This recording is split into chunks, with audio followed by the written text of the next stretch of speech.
Why was Prime suddenly everywhere and then suddenly not? If you've got kids, chances are they're Prime mad. If you post it on TikTok, you'll get so many followers. Children are buying the hydration drinks and reselling them at school at a higher cost. I'm one of the first people to collect the whole Prime collection. Miami State School on the Gold Coast now banning Prime energy drink. I barely hear about Prime anymore, and when I do, it's someone calling it a fad or cringy. So what happened? How did Prime instantly take over? And has it already fallen from grace, or does it have a promising future ahead of it? Alright, so to understand how it started, let's go back. I think there's someone hanging right there. Whoa, not that far back. Little forward. That's better. The year is 2018. Logan Paul was on a break because he had just gotten canceled for filming a dead body in the Japanese forest when the UK's biggest YouTuber KSI calls out Logan Paul for a boxing match. Jake Paul, Logan Paul, any of the Pauls, I don't care. This was huge. Logan Paul saw this as his opportunity to literally fight for his redemption. And of course, everyone was interested in whether they were fans of Logan Paul and wanted to see him win the fight, or they were people who disliked Logan Paul and wanted to see him get beat up. Regardless, everybody wanted to see what would happen. This event was massive. They made millions of dollars. And the first fight was a tie, so they spent another year hyping up the second fight, which KSI ended up winning. At this point, Logan Paul had a successful podcast and was more or less redeemed in the eyes of the public. Fast forward to 2021, and KSI went on Logan Paul's podcast, and they officially made up. They're no longer enemies,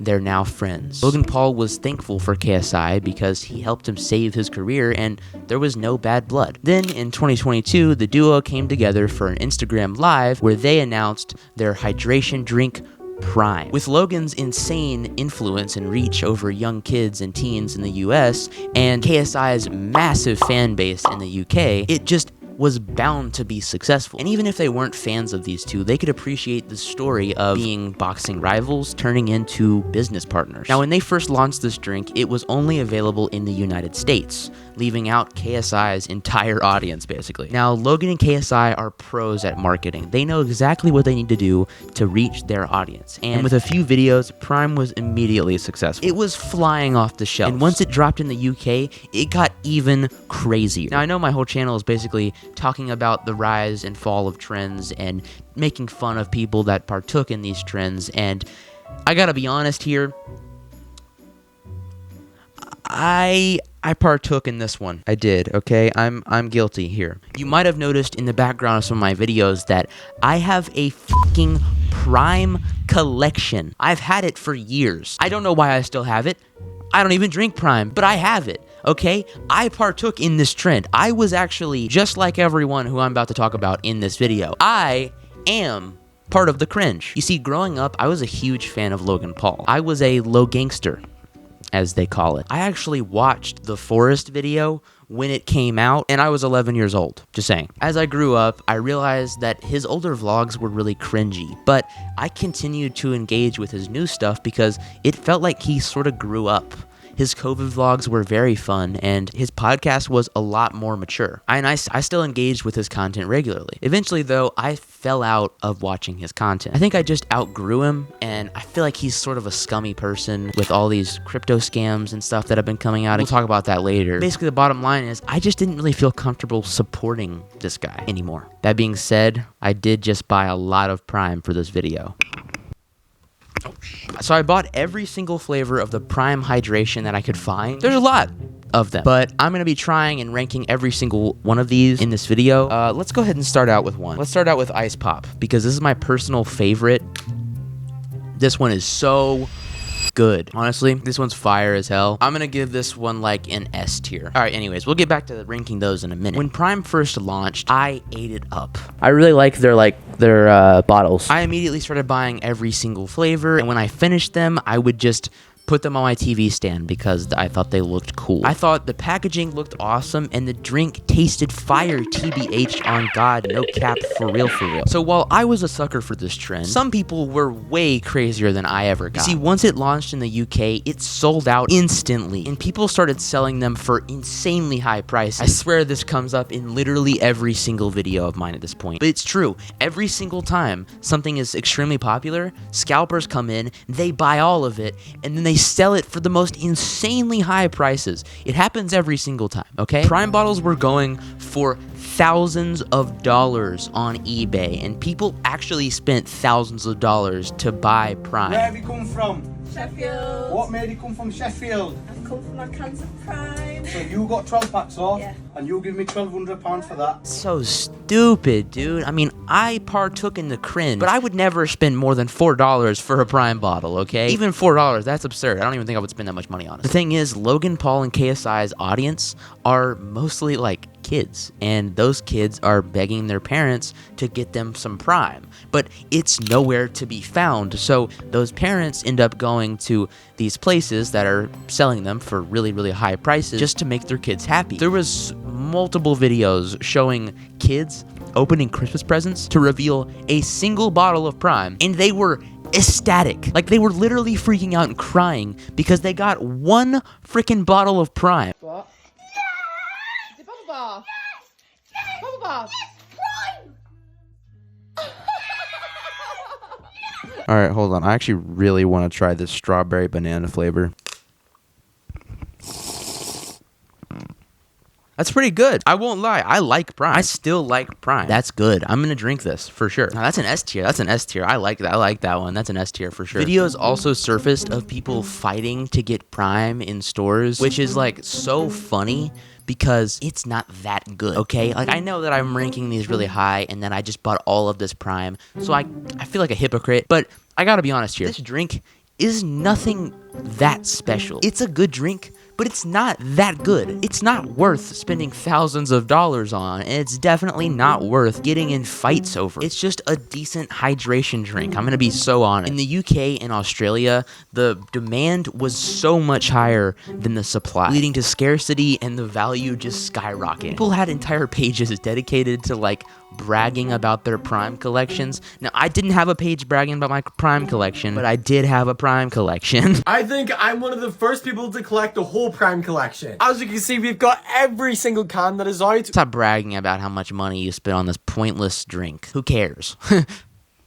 I can't really talk. Now, I remember during this part of the hype, people would take Prime bottles to school and they would, you know, drink them. A tier. And once they finished them, they would just fill it back up with water and then just drink water out of the bottle because it looked cool. Do I really look this cool? Do I really look that cool? Does this really look that cool?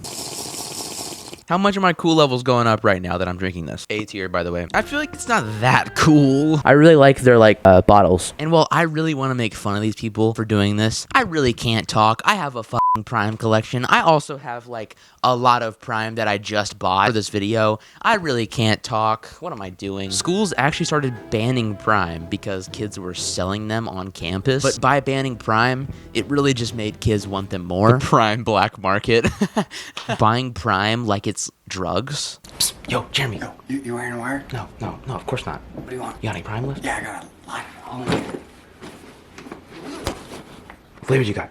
I got ice pop, lemon lime, blue raspberry, mezzamoon. How much? $15. For one bottle? Market stuff, come on. Give me some money. Whatever. Take it. There you go. Get out of here. They also launched Prime Energy, which was super successful, and everything was going great. They became the official sports drink of the UFC. It also became the official drink of the FC Barcelona. But then, controversy struck. So as you know by this point, people who were mainly interested in Prime were teenage boys and younger kids, which is fine when it's a hydration drink, but when it's an energy drink, it becomes a lot more dangerous. We got Cherry Freeze here. I was going to get all the energy drinks, but it was getting expensive, and I didn't want like 5 Prime energy cans just going flat in my fridge. So This one's pretty good. I'm gonna give it a B tier. When Prime Energy launched, it quickly went under fire for having a high dosage of caffeine. While Prime has about 200 milligrams, and honestly, that's not a lot if you compare it to a lot of other energy drink brands. For example, Bang has 300 milligrams in a can, and certain Monsters also have 300 milligrams of caffeine. The difference with Prime is their audience is kids. And while they do have a small label on the back that says, you know, not intended for people under the age of 18, that doesn't really deter kids at all. And it's not like alcohol where if you go to the store and you try to buy an energy drink and you're under 18, you can't.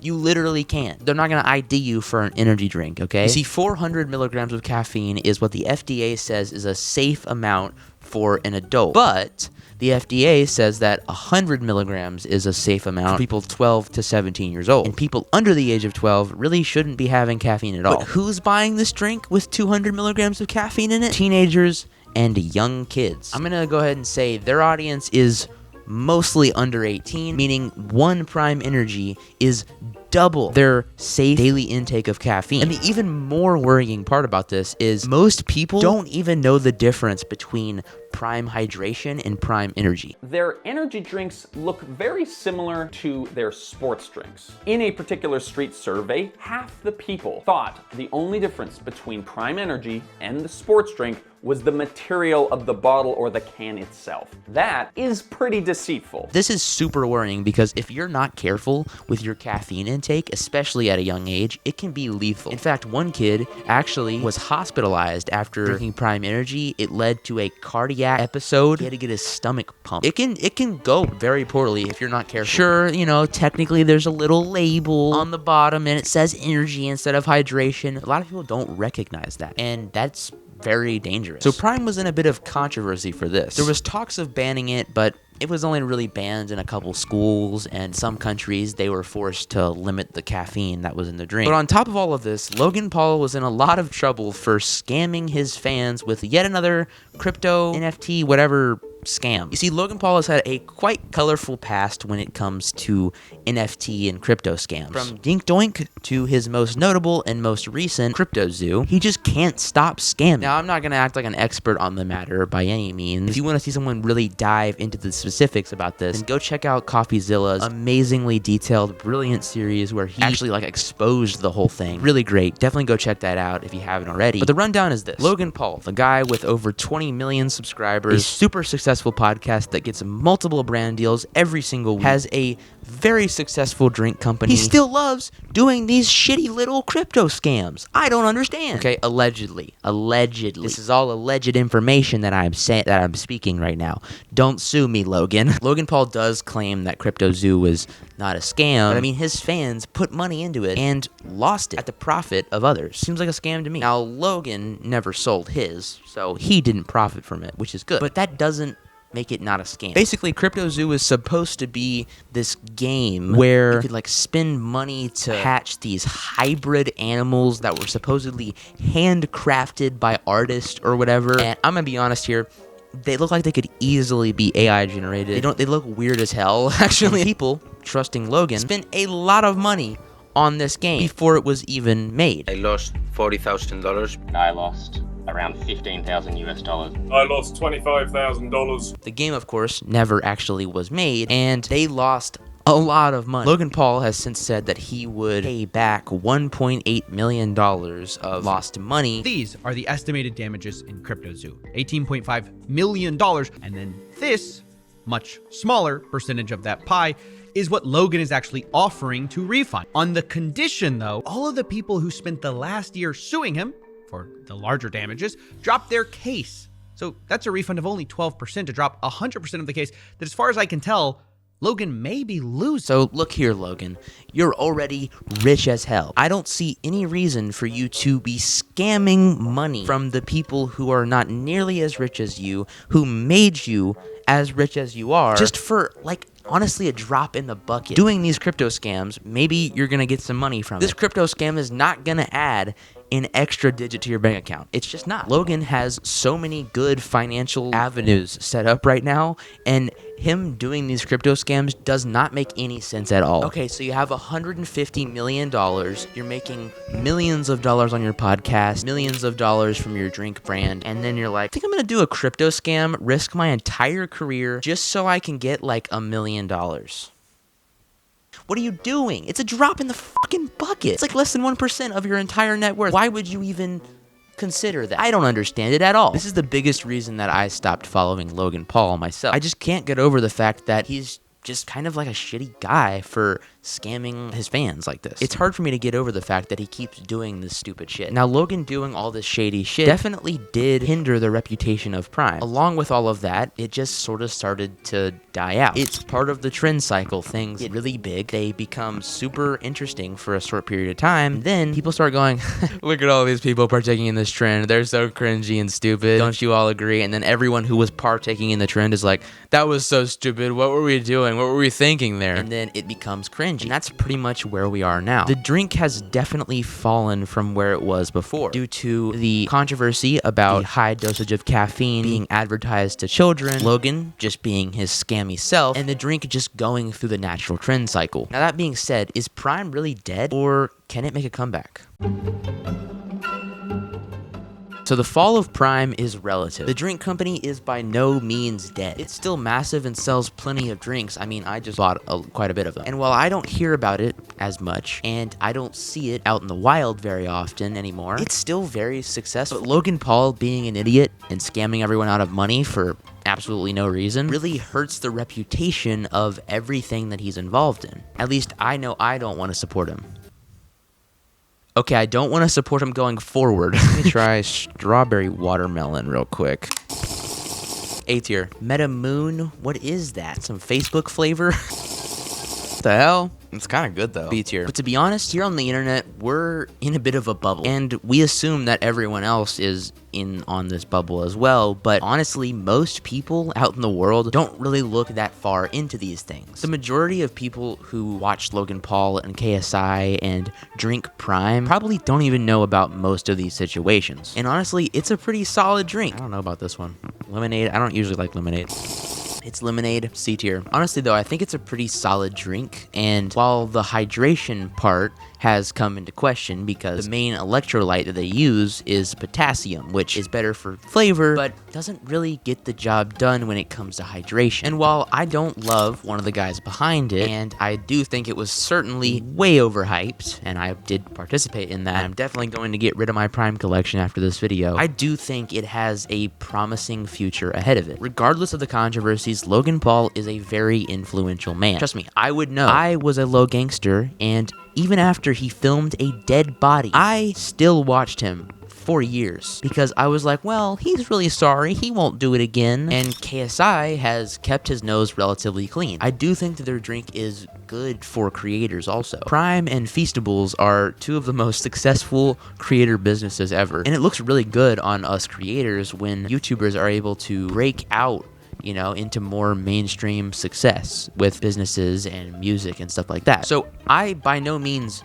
am preying on its downfall. I think it's good for all of us if it succeeds, and I want Logan Paul and KSI to succeed. I just want Logan Paul to stop being a stupid fucking scammer. Tropical Punch. This is literally just Hawaiian Punch. C tier. So let's answer the question. Is Prime going to slowly fizzle out and file for bankruptcy, or does it have a promising future ahead? Now, of course, we don't really have any way to know for sure, but there's a chance that Logan Paul never pays back his fans, continues to be a scummy scammer, and KSI, maybe he'll fall off. Maybe he'll start scamming too, and the internet will collectively decide that they both suck, and then Prime fades away. But I feel like more likely than that, KSI is gonna learn from Logan's mistakes, and Logan Paul, hopefully at least, will learn from his mistakes. I feel pretty confident in the fact that while the initial hype has died down, year over year, they're going to get bigger and bigger. Now, I hope in a year, I can look back at this video and say, damn, Logan Paul really repaired his reputation, and Prime is thriving. Because as a creator, it looks good on us when these creators are succeeding like this. But if Logan continues to ignore the people that he's promised to pay back and keeps making these stupid, greedy decisions, then it's gonna end up catching up with him, and Prime is going to suffer from that. Alright, I'm gonna go throw out my Prime collection.